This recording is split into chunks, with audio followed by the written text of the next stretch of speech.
자, 이제 우리가 머신러닝이나 이제 머신러닝 한 종류가 딥러닝이라고 했어요. 그 기초 수학이고요. 우리 모두 딥러닝에 있는 걸 갖고 합니다. 그래서 딥러닝이 우리 다 아는 건데 다시 한번 브러쉬업, 즉 복습 겸 좀 해볼게요. 혹시라도 마이크나 뭐 상태 안 좋으시면 채팅창에 남겨주세요. 자, 그 머신러닝이라는 게 결국 기계학습, 즉 반복, 연산한다 이렇게 다시 한번 생각하시고요. 데이터를 이용해 BGA를 예측하는 기법이다. 그렇죠? 그래서 우리가 이렇게 데이터가 오면 일반 프로그램 int 메인 함수 뭐 form은 돌리고 return 그 값을 반환해줘 이런 식으로 우리가 프로그래밍을 하면 거기에 답이 나오게 만들어져 있어요. 대부분의 C 언어나 자바 그렇죠? 딥러닝이 나오기 전까지는 약간은 웹이면 웹 이렇게 역할 분담이 딱 나눠져가지고 했죠. 그렇지만 이제 딥러닝 시대 이제 그 전에 이제 머신러닝까지도 그래요. 이제 딥러닝이 나오는 순간부터는 이제 최적화된 알아서 반복 학습을 할 수 있는 알고리즘을 통해서 스스로 학습하는 거가 되어야 되니까. 그래서 제가 금요일 날 시험을 보는데 한 문제를 가르쳐 주시면 가르쳐 주면 항상 나오는 문제예요. 진짜 인공지능 대학원에서 나왔고 질문이 머신러닝과 딥러닝의 차이에 대해 설명하시오. 그거의 답을 꼭 찾으시기 바랍니다. 결론적으로 말하면 일단 사람 손이 타냐 안 타냐예요. 그렇죠?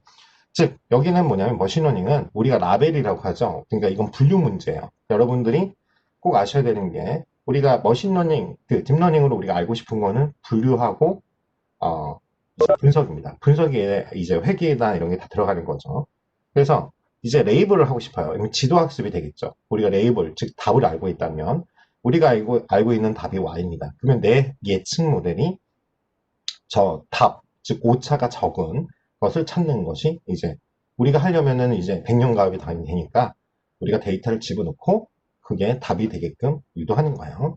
그래서 머신러닝이 이렇게 이진법이죠. 00, 010 이렇게 우리가 알고 있는 걸 계속 이거를 반복해가지고 어떠한 규칙을 발견하는 패턴이라고 그러죠. 패턴 레코니션이라고 그러는데 그런 규칙을 발견하는 거죠. 그래서 그 규칙 통해서 그게 알고리즘이 되는 거고요.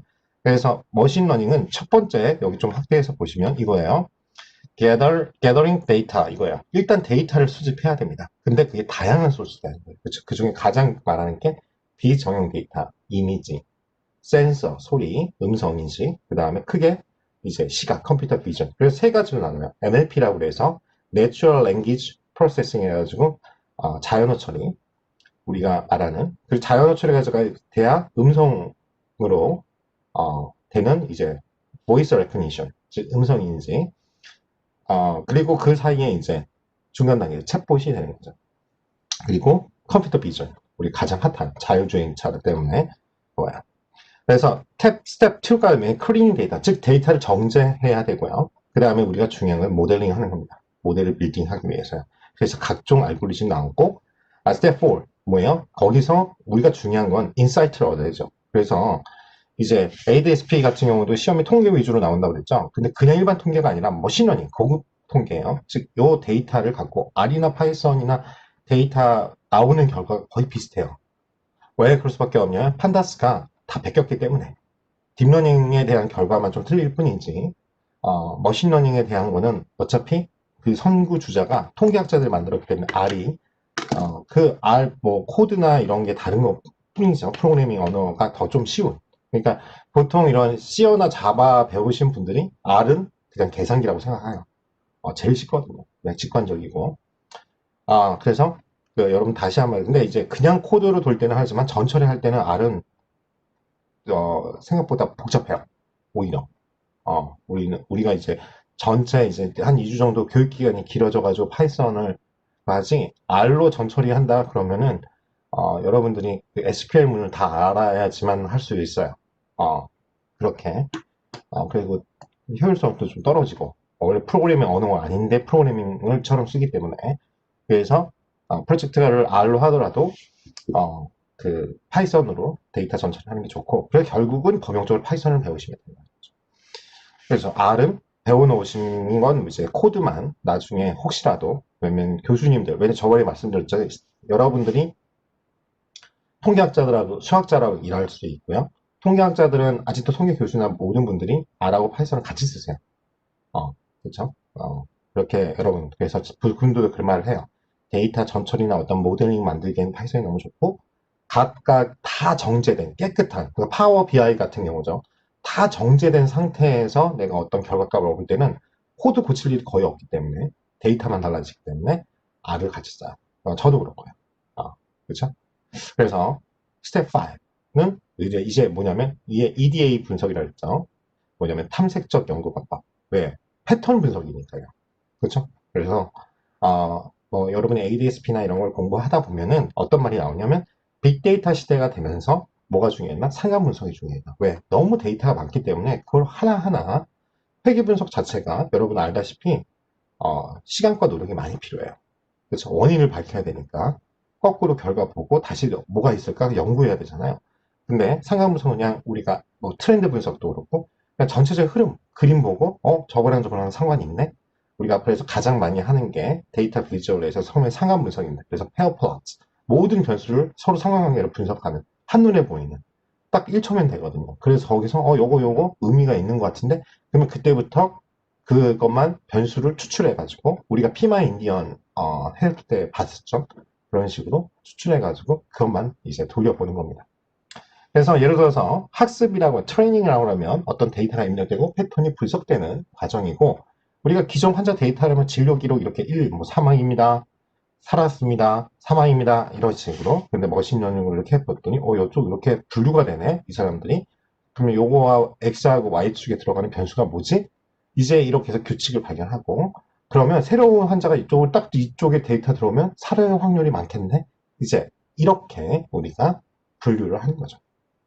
그래서 우리가 이제 앙상블 모델인데 랜덤 포레스트 그 다음에 서포터 벡터 머신 가장 강력하죠. 그다음 딥러닝 이러한 머신러닝 기법들 다 머신러닝 기법이 100개인데 그 중에 딥러닝이 요즘에 각광받는 거는 너무 그쵸? 정확도, 액큐러시나 성능이 너무 좋은 거죠. 눈부시게 발달한 거죠. 최근 5년 내에. 사실 여러분, 이제 우리 수업에서도 이제 CNN, Convolution Neural Network 나왔는데요. 그게 처음에 발표되고 이제 거의 학습, 저도 그걸 처음 배운 게 이제 3년 전, 저도 뭐, 그렇죠. 3년 전에 막 CNN 하고, 그 다음에 자연어 처리 RNN. 근데 이게 벌써 올드 버전이 됐어요.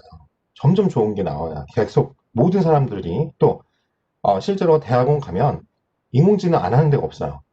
그렇죠? 특히 공대 위주로. 공대는 다 한다고 보시면 돼요. 어, 공학 붙으면 다예요. 그렇죠? 이걸로 논문 쓰지 않으면 안 되는 상황이 됐어요. 그래서 지금 거의 50%, 다른 100가지 중에서 50%가 다 딥러닝이에요. 근데 항상 이제 딥러닝에 제가 말씀드렸잖아요. 블랙박스 모델이 가깝다고.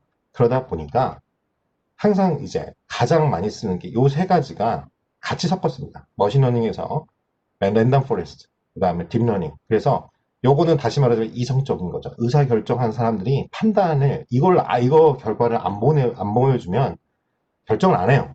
그래서 왜 이거는 중간 단계가 다 보여주니까 그래서 딥러닝 이 두 가지를 다 써가지고 이렇게 해서도 90 몇 퍼센트 이쪽에서도 90 몇 퍼센트 이렇게 나왔습니다 하면 그때 이제 이거하고 의사결정의 결정적인 보조기구가 되는 거죠. 그래서 결정을 합니다. 그래서 여러분들이 통계를 꼭 공부를 하셔야 돼요. 통계를. 그래서 실습을 이제 이거는 했던 거죠. 다시 한번 하면 이렇게 470의 레코드에 470명이고요. 속성감, attributes 또는 feature라고 하죠. 이게 열이죠. 행열이니까.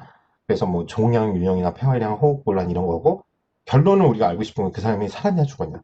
그러면 어떤 새로운 데이터가 들어왔을 때 그분이 살 확률, 생존할 확률 이걸 알고 싶은 거잖아요.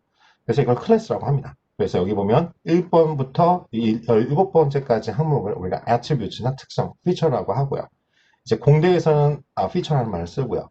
속성 정보입니다. attribute는 이제 보통 자연어과 이런 의대나 뭐 생물 쪽 이런 자연과학 쪽에서 이렇게 쓰는 거죠. 그래서 용어가 혼합해서 쓰니까 여러분들이 헷갈려서 정리를 해드리는 거예요. 그래서 이게 보면서 하는 거 같이 이제 한번 돌았기 때문에 여러분 이해가 될 거예요. 그 다음에 이건 클래스라고 하고요. 그래서 우리는 딥러닝을 구동시키려면 이러한 속성만을 뽑아서 데이터셋을 만들고 클래스를 담는 데이터셋을 또 따로 만들어 줘야겠죠. 그래서 이런 식으로 우리 했었던 거 기억하시죠? 그래서 딥러닝 나머지는 돌리시면 여기 제가 이렇게 표시를 했는데요. 에폭이라는 건 반복하는 횟수라고 했어요. 라스 값. 결국 이 라스 값이 이제 손실이죠. 손실이, 즉 뭐냐면, 손실을 우리가 최소화하는 코스트 펑션이라고 했죠. 최소화하는, 즉, y 값과 실제 값. 내가 예측한 모델, y hat, 그 차이가 적을수록 좋은 거죠. 그러면 실제랑 가깝게 우리가 예측한 거니까요. 그래서 accuracy가 여기 보시면 84.68. 이 정도 나왔습니다. 그래서 라스는 예측이 실패할 확률이고 accuracy는 예측이 성공할 확률이에요. 즉 예측 성공률은 우리가 데이터를 분석해서 그걸 확장하거나 딥러닝 구조로 적절하게 바꾸는 노력으로 해야 되고요. 결국 이러한 과정을 계속 하는 이유는 최적화 모델을 찾기 위한 겁니다. 자, 그래서 우리가 나머지는 넘어가고요. 이거죠. 우리가 어떤 입력을 넣고 각각의 히든 레이어를 하면 각각의 데이터가 변화가 됩니다. 왜? 우리 배웠죠. 엑소를 할 때. 왜? 왜곡이 될 수밖에 없죠. 그렇죠. 우리도 어떤 물체를 던졌는데 예를 들어서 돌을 던졌어요. 돌을 야구공이나 뭘 던졌어요. 근데 각각 이 레이어를 가장 쉽게 생각하면 예를 들어서 그 강도를 생각해 보세요. 예를 들어서 뭐 천이 있어요. 그러면 천을 만약 뚫고 갔다고 해도 힘이 속도도 달라질 거고 다르게 변형이 되잖아요. 결국 공간으로 쏴가지고 이렇게 보니까 처음에는 분류가 안 되지만 왜곡 현상이 일어나면 분류가 되더라. 이제 이걸 이용한 거예요. 거기 각각의 웨이트가 다 있겠죠. 왜냐면은 속도가 줄고 그 강도가 달라질 거 아니에요. 웨이트는 강도라고 생각하시면 돼요. 그럴 수 있으니까. 그러니까 이렇게 계속 레이어를 하게 되면 당연히 원래 있던 강도보다는 적어져요. 그게 그렇게 생각하시면 돼요. 히든 레이어가 많아지면 기울기 소실을. 그렇죠? 그래서 우리가 예측한 값이 y 해시고 우리가 실제 값은 y, 클래스로 보면 y인데 각각의 우리가 로스 펑션, 즉 로스가 적어지는 값으로 해서 그게 가장 실제와 가까울 때 우리는 그걸 최적화됐다. 옵티마이저다. 이렇게 하는 겁니다. 그러면 이제 우리 책에 있는 내용이에요. 우리가 함수라고 하면 두 어떤 집합이 있어요. A하고 B라는 그 집합의 관계를 설명하는 수학 개념입니다. 즉 어떤 X가 있는데 X가 변할 때 여기 보시면 X가 변할 때 Y의 증가량 그쵸? 이렇게 하게 되면 어찌됐든 이쪽에 있던 점이 이쪽으로 바뀌는 거잖아요. 그쵸? 그래서 이런 거 우리가 다 알다시피 1차예요. 그러니까 기울기가 있잖아요. 원래 그렇게 그냥 일정 이런 거에서 기울였잖아요. 그러니까 그 기울기를 A라고 우리가 보통 하고 거기에 각각 위치가 있죠. 시작하는 점이 0이 아니면 B라고 하죠. 그리고 Y절편 B. 우리 이렇게 쓰는 건 다 아실 거예요. 왜? A가 기울기가 0이면 그냥 이거 여기니까 말고요. 여기 B점이니까. 그래서 X가 1차인 상태면 A는 0이 아니어야 되죠. 우리 그 정도는 아십니다. 이제 다 중학교 때 배운 거예요. 그래서 A를 기울기, B는 절편이라고 합니다. 자, 그래서 요것이 바로 딥러닝을 가장 쉽게, 왜 선형이니까. 선형으로 연결돼 있으니까 일단은. 자, 그래서 우리가 알다시피 2차 함수를 보면 이렇게 생겼습니다. 그쵸? 아래로 볼록. 그래서 이거를 우리 쪽에서는 이제 딥러닝에서 요걸 할 때는 그걸 convex라고 하죠. 영어로. 이렇게 아래로 볼록을. 그래서 우리가 정확하게 말하면 convex optimization이라고 합니다. 그래서 볼록 최적화라고 해요. 왜? 여기에는 최소점이 존재하니까. 자, 그래서 결국 이걸 코스트 펑션으로 바꾸면 우리는 원하는 건 뭐예요? 최소가 되는 점을 찾는 거예요. 자, 포물섬의 맨 아래에 위치한 것이 최소값이 되죠. 그러니까 딥러닝은 바로 이 최소값 찾는 게 중요합니다. 자, 여기서 중요한 게 이제 미분이고요. 우리가 전체 통계를 나타낼 때 확률이 1, 그래서 적분, 미적분이 중요한데 요즘은 이제 미분으로 기울기 소식 문제 하는 거는 이제 어느 정도 나왔기 때문에 이제는 이거를 최적화를 이제 한 다음에 이게 진짜로 블랙박스 모델을 하려면 각각이 어떻게 이렇게 이루어져서 마지막에 결과값이 나왔지? 그러려면 뭐가 되냐? 그 안을 다 미분해가지고 찾아낸 거예요. 좀 이따 배우겠지만 체인 룰을 사용해서 우리가 오차 역전파를 배우겠지만 그렇게 돼서 우리가 처음에 어떠한 기울기 소시 문제 메인스트림 프로그램을 해결했거든요. 네, 오케이. 이제 하나 해결했어. 이제 뭐야? 미분으로는 이제 알았어. 그러면 향후에 우리의 목표는 중간에 블랙박스를 없앴고 우리가 그 각각 결과값만 지금 찍어 나왔는데 그게 왜 그렇게 나왔는지 그러면 적분 개념으로 가게 됩니다. 그 말이 뭐냐면 좀 이따 이제 하겠지만 적분 개념이라는 게 지금 뭐 공학도들이나 이런 사람들이 이제 어떻게 돼야 되겠냐? 그렇죠? 하는 게 우리가 통계로 정규분포를 이렇게 하잖아요. 요 면적이 다 합치면 1이라고 했어요. 확률이니까. 그리고 뭐 제 강의 지금 들으셨으면 요거가 우리가 보통 사회학에서는 95% 신뢰 수준이래죠. 결국 5% 틀릴 확률이에요. 그쵸? 요걸 오차 범위라고 하는 거죠. 그러니까 이게 다 합쳐서 5%죠. 각각은 양측 검정이라고 하면 2.5%는 거죠. 2.5%. 어쨌든 이 면적이잖아요. 그러면 이게 히스토그램하고 같다고 그랬죠. 요 각각의 우리가 등분을 나누면 요거. 근데 이걸 다르게 생각하면은 뭐야? 요거 구간들을 이렇게 다 더한 것이 뭐예요? 미분이죠. 적분이죠. 그래서 여러분 알다시피 3x제곱 이거를 미분해라. 일단 결론만 우리 외우는 걸로 하면 요거는 어떻게? 요게 내려갑니다. 그래 곱해줘요. 6x 그리고 차원이 하나 더 6x예요. 그러면 6x인데 자 그러면 역으로 이거 뭐였지? 이 6x를 다시 원래 상태로 돌리면 그게 바로 적분이죠. 3x 제곱을 사는 게 계산하면 그걸 이제 알고 싶은 거예요. 그래서 요즘에는 미분값에서 최저값도 알고 이거 해야 그러면 그게 진짜 어느 점인지 맞는지를 확인하는 과정을 지금 다들 붙어가지고 하고 있어요. 적분 개념으로. 어, 자 그러면 봐보세요. 너무 미세해서 실제로 움직이는 게 아니라 방향만 드러내는 정도의 순간적인 변화가 있죠. 바로 이거죠. 요 점에서의 순간 변화요. 그렇죠? 즉, 이 순간의 변화를 놓고 우리가 변화. 왜 여기서부터 여기까지 좀만 움직여도 변화가 되잖아요. 그 변화율이라고 하고요. 순간 변화율이라는 건 어느 쪽을 향하는 방향성을 갖고 있습니다. 그래서 우리가 벡터라는 개념을 아셔야 되는데 이 방향을 따라 직선을 길게 그리면 그래프와 맞닿는 것이 있어요. 바로 그 점이 그렇죠? 이렇게 가다 보면 요 접선의 기울기죠. 그 점이 이 점에서의 기울기입니다. 즉 이거를 꼭 잊지 마세요. 어떤 한 점, A점, 우리가 이걸 이제, 이게 만약 최저점이나 아금인이라고 한다고 그랬죠? 요 한 점, X에 찍은 어떤 점에서 그, 선하고 맞는 그 구간, 거기서의 기울기가 바로 순간 변화입니다. 그래서 미분을 구한다는 거는요, 아주 쉽게 말해서 이 순간 변화를 구한다는 거고, 거기에서 우리가 뭐 A라고 이렇게 나오는 건 뭐 2x 아니면 3x 이렇게 말하는 거는 어떤 변화가 일어난지를 숫자로 나타내는 겁니다. 그 미분 개수가 곧 우리가 말하는 기울기예요. 자, 이렇게 두 개가 있습니다. A점이 있고요. 거기에서의 요 점의 값은 우리가 F라는 함수의 FA가 되겠죠. 요 B라는 점이 있습니다. B라는 점에서의 이 선하고 만나는 점, B는 거기서의 절편으로는 FB가 되겠죠. 그러면 일단 우리가 기울기를 알고 싶으면 요거죠. 요 X축의 변화만큼 Y축의 변화. 요거죠. 그걸 X 변화를 우리가 알다시피 이렇게 X의 이렇게 삼각형 모양으로 표현해요. 그래서 이거는 Y가 변한 걸 표현할게요. Y의 삼각형 모양으로 표현합니다. 그러면 요거는 그냥 직관적으로 계산했죠. 요게 FB가 만약 6이고 3이면 6-3 이모가 3만큼 변한 거잖아요. FB에서 FA를 뺀 거고 그걸 Y 값의 증거량이고 X는 B가 요만큼이죠. 이게 6이고 3이면 요 거리는 6에서 3 뺀 거잖아요. 거리라고 치면 그러면 B-A죠. 그렇죠? 이건 쉬워요. 그래서 요거를 표현을 하는데 이 b라는 것 자체가 a 플러스 x니까 a 플러스 그 x만큼 증가율 해서 마이너스 a 이렇게 그냥 바꿔준 것 뿐이에요. 요 b가 의미한 게 이거니까. 그래서 요거를 우리가 평균 변화율이죠. 평균값이라고. 요 그냥 순수하게 요 직선을 그은 a하고 b의 직선의 방정식을. 자, 근데 여기서 우리가 말한 건 요 각각의 점에서의 순간적인 변화예요. 그래서 이 순간 변화율은 봐봐요. 자,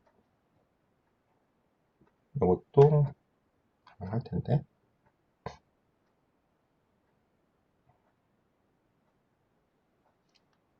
자, 여기 보시면 요렇게 요렇게 계속 변할 거 아니야 요렇게 그쵸? 그래서 접선 요 선과 닿는 구간 그쵸? 요 구간이 결국은 봐봐요 요렇게 이거 잘안 그죠? 이걸로 해야겠네요. 레빅스가 이게 좀 안 좋더라고. 그래서 잘 안 돼요. 모든 주석 치워. 자, 이걸로 나타낼게요.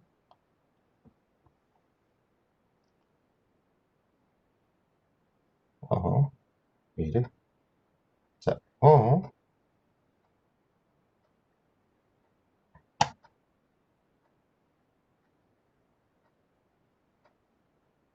주석 기능이 없어야 되네.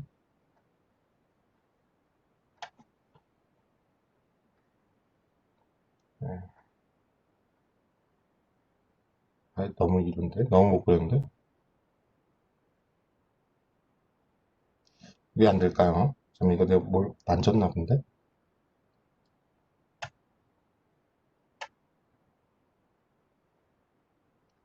됐네요. 죄송합니다. 자, 우리가 이런 기울기가 있어요. 근데 이제 요거하고 요 점에서 이렇게 지나는, 이게 평균 변화율이죠? 평균 변화율. 근데 이제 뭐냐면, 요 B고, FB, AF예요. 근데 결국은 이것도 이렇게 기울게 요 점에서도 이렇게 될 수도 있고 이렇게 될 수도 있고 이렇게 될 수도 있잖아요. 그런데 이게 여기와 맞닿는 요 0이 되는, 즉 0에 가까워지는 그 뜻이에요. 그걸 우리가 리미트라는 것을 쓰죠. 즉 순간 변화율이란 이걸 꼭 기억하세요. x 증가량의 이 x 변화율이 0에 가까울 만큼 아주 작을 때의 순간적인 기울기예요. 그걸 구하면 여기다가 우리가 많이 봤던 리미트 공식을 쓰는 거예요. 이건 뭐냐면 x 증가량이 0에 가까울 만큼 작을 때 거기에 다가간다 이거예요.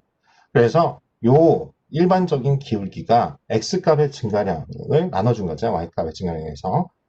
그게 0에 가까워질 때를 표현하며 그걸 우리가 미분한다.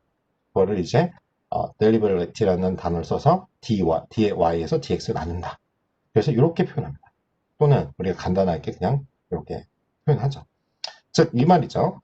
함수 fs를 x로 미분한다는 건 f에다가 x에다 이거 미분하는 거고, 그것은 결국 a에서 어느 x의 증가량만큼 더해가지고 증가한 이 값이죠. b죠. fb의 값에서 마이너스 fa를 빼고 거기서 x의 증가량만큼 나눈 거를, 그게 어디야? 변화량이 0에 가까울 만큼 작은 거, 그겁니다.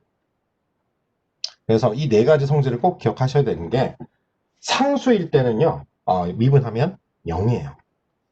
그래서 계산이 간단해지는 거죠. 자, 그 다음에 x일 때는 x에 대해서 미분한다 그러면 x를 미분하면 1입니다.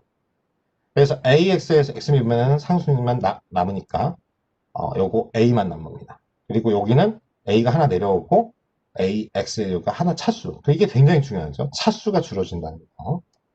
그래야지 100차원, 200차원 우리가 본 적도 없는, 그냥 그렇다고 믿는 수학적으로 그것들이 우리가 뭘 할 수 있어요? 1차원 배열로 계산이 되는 거예요. 이미지도 그렇고요. 음성도 똑같습니다. 음성도. 자, 그래서 여러분들이 꼭 알아야 되는 게, 지금까지 배운 게요, 이제 나눈 게, 우리가 이제 문과생들은 여기서 끝났어요. 저도 그렇고. 이런 걸 상미분이라고 합니다. 상미분. 근데 여기 이제 편미분이라는 게 개념이 나와야 돼요. 이제 이과 수학으로 넘어오는 건데, 바로 우리가 가장 많이 접하게 되는 게, 미분이 없으면 우리가 계산이 안 되기 때문에 편미분입니다. 즉, 미분과 편미 모두 미분하는 건 똑같아요. 근데 우리는 뭐냐면, 이렇게 이런 식이에요. x라는 변수도 있고 y도는 변수도 있어요. 상수도 있네요. 상수는 쉽겠네요. 일단은 미분하면 0이니까. 이 두 개가 문제인데, 뭐냐면 x에 대해서 또 y에 대해서 미분해야 될 거 아니에요. 그러니까 요 둘 중에서 우리가 하나를 정해가지고 미분을 시킨다는 거예요. 즉 이거는 되게 간단합니다. 우리가 x에 대해서 미분해라 그러면은 요 표현을 쓴단 말이에요.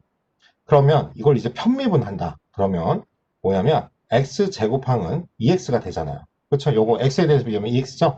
그러면 여기는 요 y를 상수 취급합니다. 그러면은 아까 상수인 y는 살아남죠? x는 요거 x가 미분되면 1이니까. 그렇죠? y값만 남을 거예요.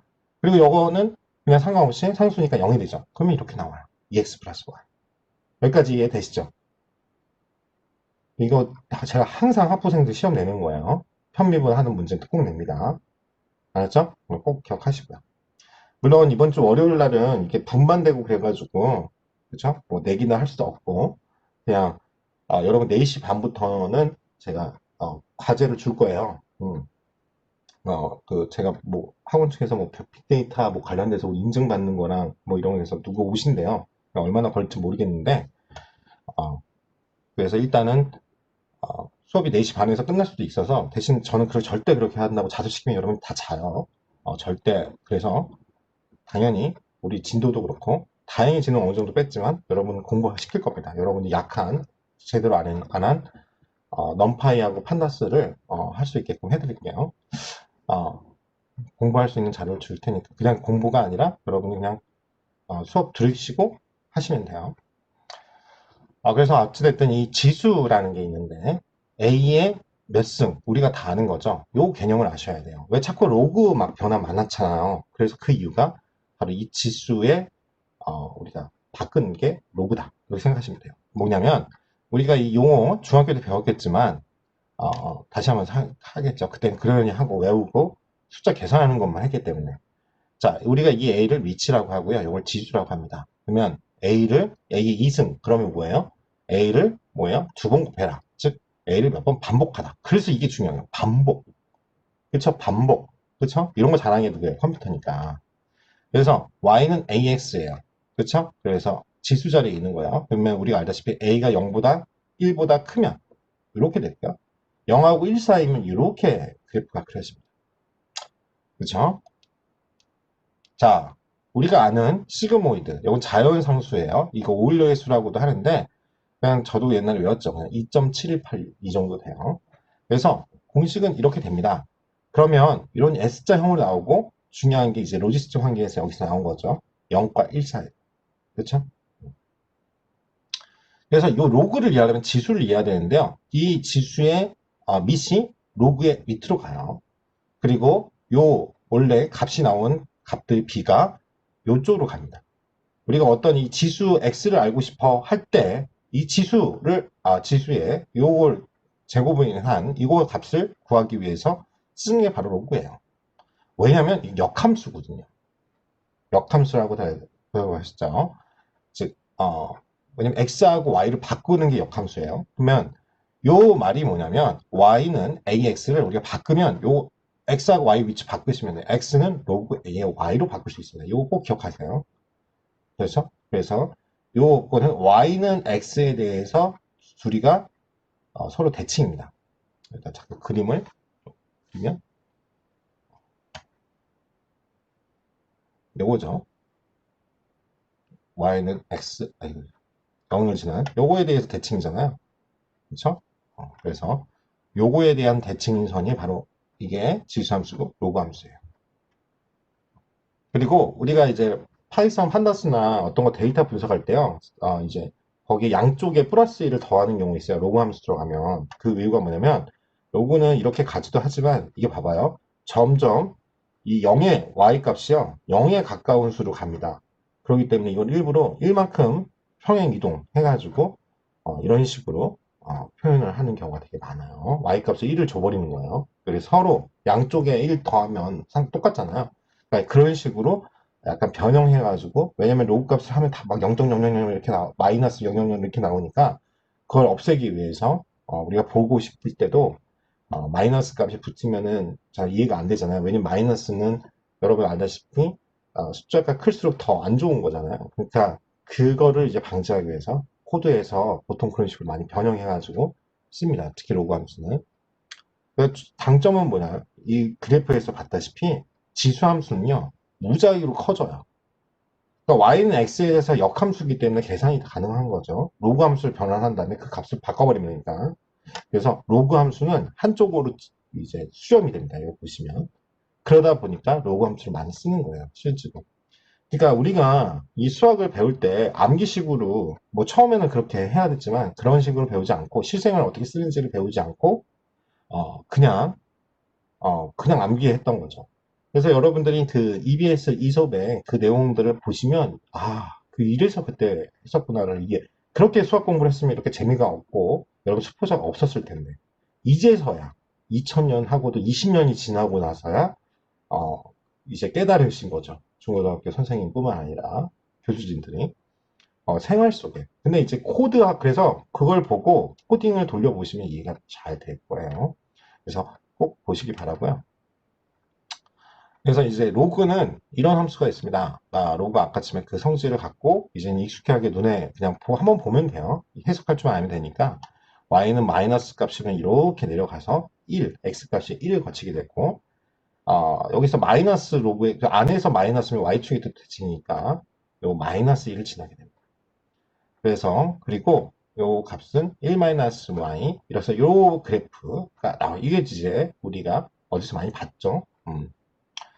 자, 그래서 그 다음에 뭐 선형회귀인데요. 선형회귀는 제가 시간 관계상 우리 다 했던 거니까 그냥 여러분들 요 채소제곱법 손으로 꼭 해보라고 했죠.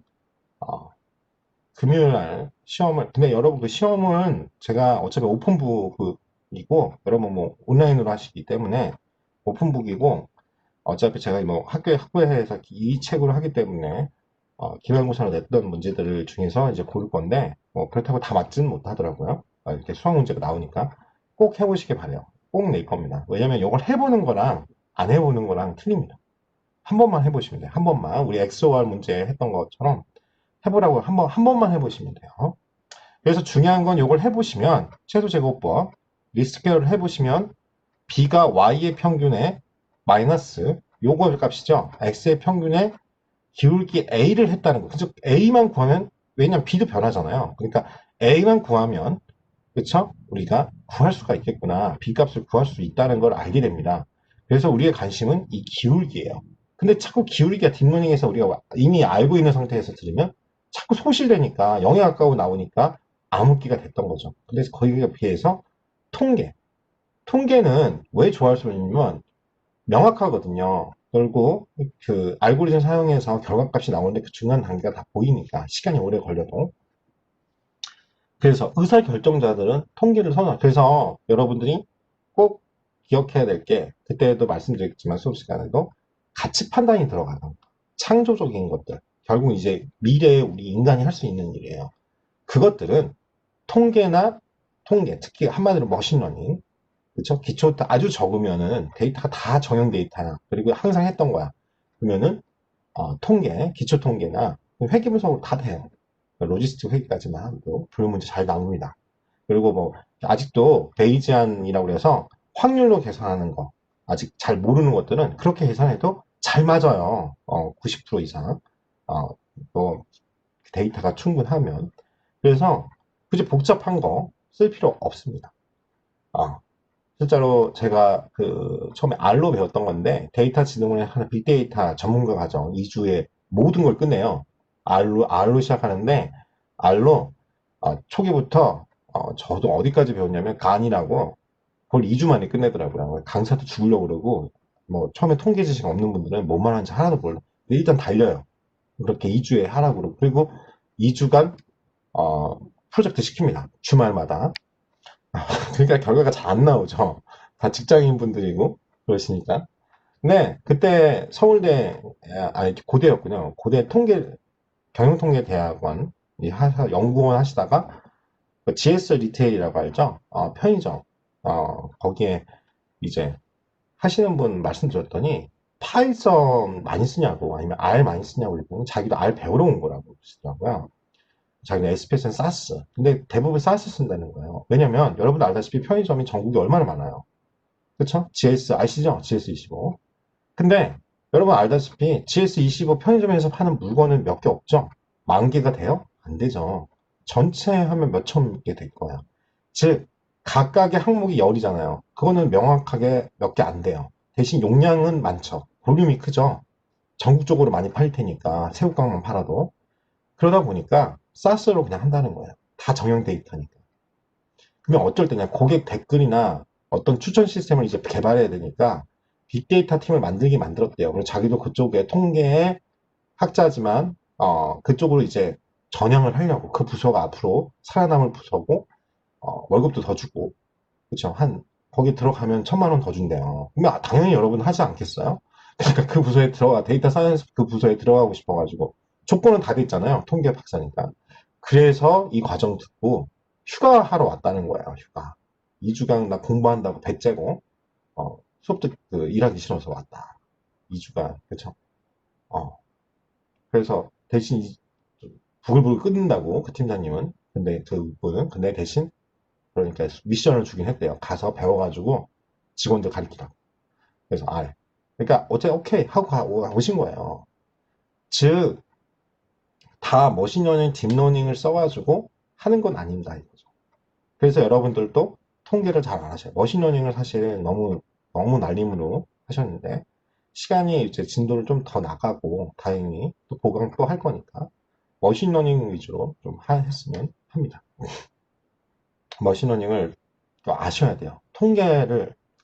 아직까지도 통계를 더 믿기 때문에 그래요. 통계 결과를. 그래서 우리가 MSE죠. 평균 제곱 오차죠. mean squared error, MSE. 오차 평균에서 이거랑 RMS가 많이 쓰는데요. 뭐냐면 이거예요. 최소 제곱과 다르게 여러 변수가 있을 때도 사용이 가능하기 때문에 이 MSE. 그래서 여러분 MSE 많이 봤죠. mean squared error. 이게 평균치를 낸 거죠. 보통 우리가 오차 제곱법은 여기 보시면 공식을 어, 최소 제곱법 각각을 요거죠. 1차 함수의 기울기와 비열 구하는 그리고 다음 함수의 경사하고법. 그러니까 1차 함수밖에 못 쓰니까 가장 많이 쓰는 게 이제 요걸 변형한 mean squared error. 이죠? 요걸로 많이 쓰고요. 그러니까 변수가 여러 개 다항일 때 쓸 수 있으니까요. 그래서 이거는 뭐냐면 우리가 가설 하나 세운 다음에 조금씩 그때그때마다 판단해가지고 변화를 줘가지고 결국 오차가 이거죠. 우리가 목표는 뭐든지 그래요. 오차가 최소. 그쵸? 그 과정을 반복하는 거예요. 그래서 일단 선 그어보고 조금씩 수정하는 거. 그래서 평균 제곱 오차, MA. 그쵸? 요거 제일 많이 쓰는 거죠. 그 다음에 절대로 하게 된 MA. 이것도 많이 쓰고요. 메이프도, 이건 이제 백분율을 나타내요. 퍼센티지라는 뜻이죠. 이렇게 있고, 요거는 뭐 거의 본 적이 없고요. 그래서 요건데, 이 문제가, 요걸 진짜 많이 써요. 회계 문제가 대부분이니까, 우리가. 근데 속도가 너무 느려요. 머신러닝에서 이거 나오는데, 딥러닝에서는 MS 잘 안 나와요. 왜냐면 너무 느려요. 딥러닝은 끝이 없거든요. 그죠? 처음에 이걸 썼더니 막 5일 걸리고, 막 이러는 거예요. 그 다음에 우리가 이제 분류 문제일 때는 크로스 엔트로피. 그래서 보통은 여러분들이 이제 레이어 쌓아가지고 이항 분류인 걸 보내줄 때는 이제 MSA를 써도 마지막에 출력값으로 나타낼 때 분류 문제가 확실한 경우에는 요 범주형 데이터일 경우 특히 요 두 가지를 여러분 많이 보셨죠. 이항 분류일 때는 바이너리, 그쵸? 그 다음에 그에 대한 범주형, 캐테고리컬 크로스 엔트로피 요거요. 이렇게 중요하니까 로스 펑션, 이게 로스 펑션이 오차 함수거든요. 이 오차 함수를 여러분 반드시 하고 알아셔야 된다. 그래서 금요일 날 그거 제가 왜 그러냐면 자연어나 여러분 시각 그 하시는 분들 참고용이야. 학원에서도 여러분들 어차피 오픈북이에요.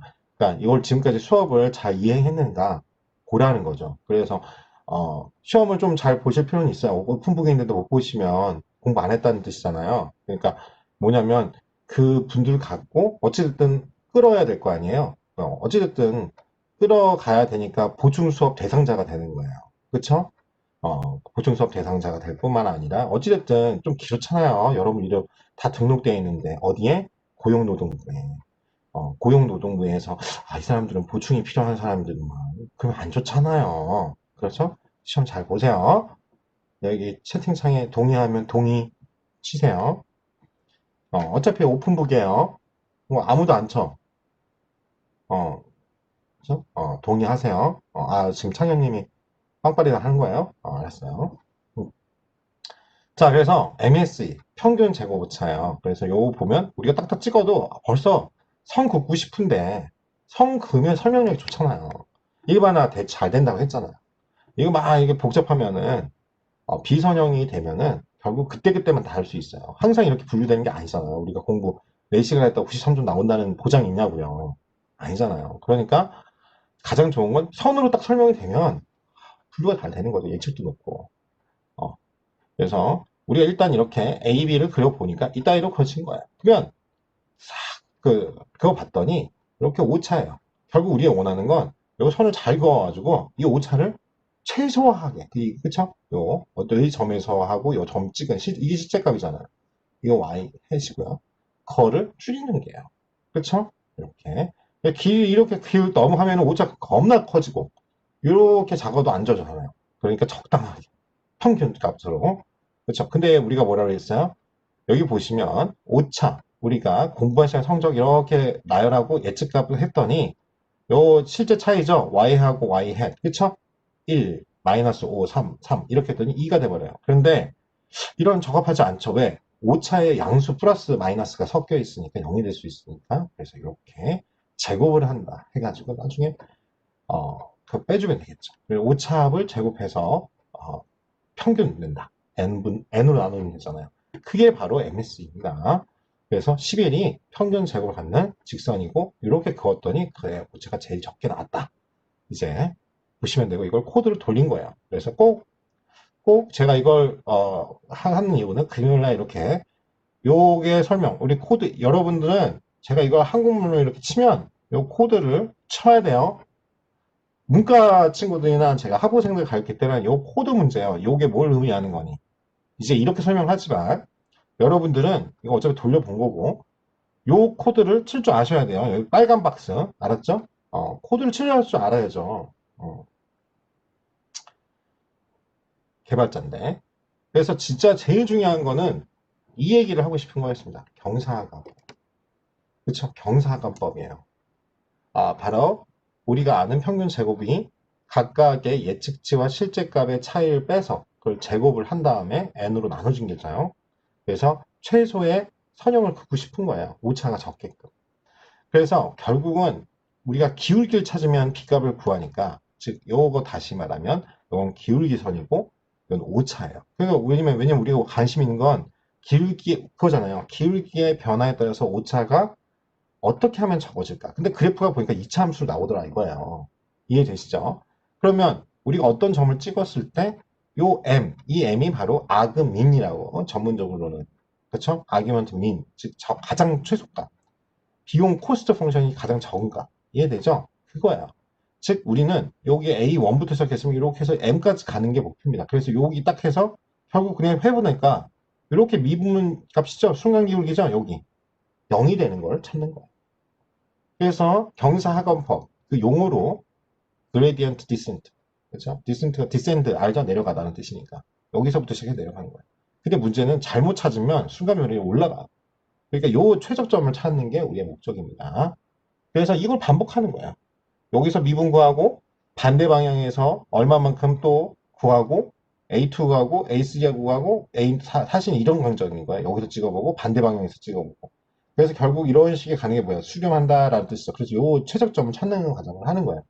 여기까지가 진짜 예전에 처음에 하시던 건 노가다인 거죠. 노가다. 그때그때 제가 네이버 얘기해줬잖아요.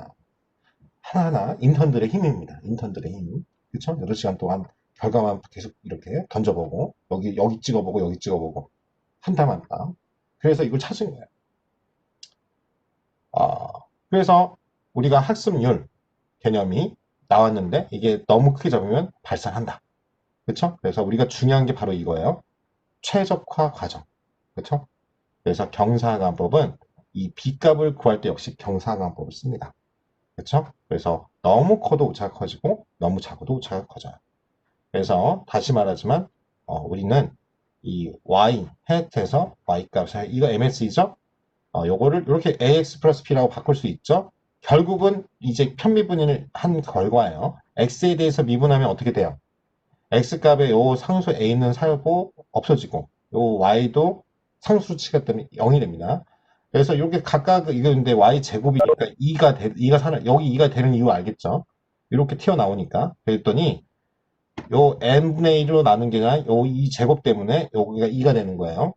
이런 식으로 나오더라 이거. A로 편미분 할 때, B로 편미분 할 때. 이제 아시겠죠? A하고 B로 편미분 할 때요.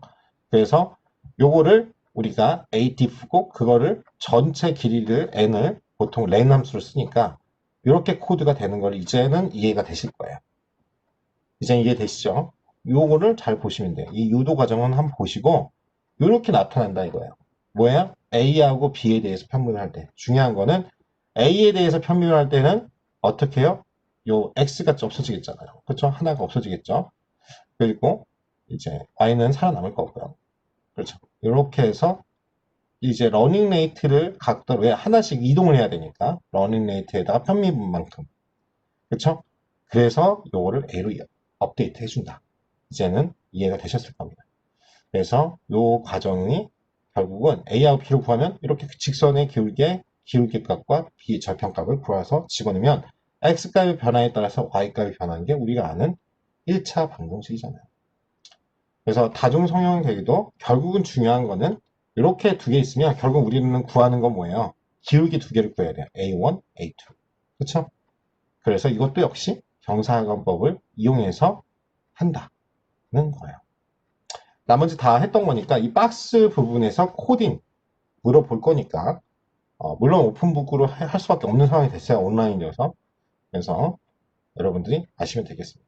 이제 이것도 로지스틱도 우리가 딥러닝을 한다는 건 이제 로지스틱 회계는 두 개로 나눈다. 분류 문제라고 했어요. 합격, 불합격. 그래서 이거 익숙하시죠? 그래서 요 S자 형태 다 했던 거니까 넘어갈게요. 자, 요 부분을 잘 아시고요. 넘어가겠습니다. 고차는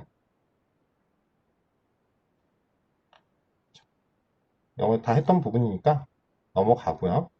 요 부분 제가 정리를 해드렸는데 시그모이드 우리 교재에 있는 거죠. 0과 1 이진분류고 렌루는 0보다 작을 때는 0이고 0보다 클 때는 각각의 x를 하기 때문에 우리가 이거 언제 많이 쓴다고 그랬죠? 활성화 함수 할 때, 액티베이션 펑션 어디서? 히든 레이어에서 많이 씁니다. 그 다음에 이제 소프트매스는 확률값으로 하거든요. 이 RNN 모델, 탄젠트 모델은 이렇게 써 있어요. 요거는 마이너스 1과 1 사이거든요. 요거는 왜냐면 그 전에 내가 했던 말이 지금까지 영향을 줄 때. 마치 시계열분서처럼. 그렇게 되는 게 뭐예요? 자연어적. 그쵸? 자연어 처리 때문에, 요 탄젠트는 거기에 많이 씁니다. 이건 확률값이고, 다중분류 출력치입니다. 공식은 이렇게 돼 있다. 눈으로 찍기만 하세요. 그래서 결국은 이제 AX, 그 다음에 AX에 해서 A 값 두 개, 이 기울기를 찾는 게 우리가 관심이 있는 거고, 이거 대신 우리가 weight라고 바꾸고 이 B를 각각의 원래 처음부터 올 때부터 절편값이 있다. 지금 쭉, 에러가 있다고 하죠. 바이어스라고 하죠. 편향돼 있다. 그래서 그 바이어스를 구하는 거죠. 그래서 일단은 여기까지가 가장 기본적인 우리 머신러닝 기초 했던 거, 그리고 우리가 공부했던 거 쭉 복습을 해봤습니다.